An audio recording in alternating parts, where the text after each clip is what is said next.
was Saint Dwynwen?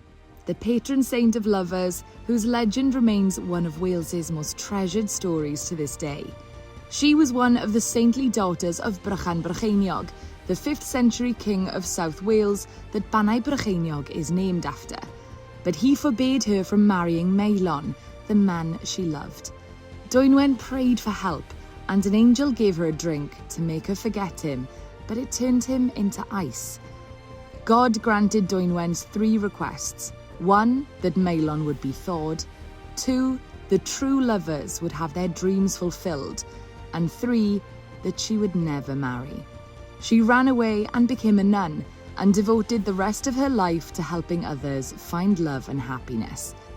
She finally established herself on Llanddwyn Island and lived out her days there. St Dwynwen's church remains one of the country's most romantic spots to this day. For centuries, people from all over Britain have travelled there to seek guidance with romance and visit her holy well, where lovers hoped for signs of future happiness. St Dwynwen's Day is celebrated in Wales every year.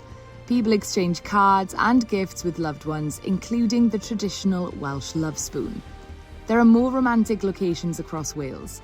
St Cubby's Well in Llangybi, Ffynon Fair in Cefn Meiriadog, Mindy Well in Brecon, St Anthony's Well in Llansteffan, Cefn Ydfa Farmhouse in Bridgend, and Llywelyn Monument in Haverfordwest.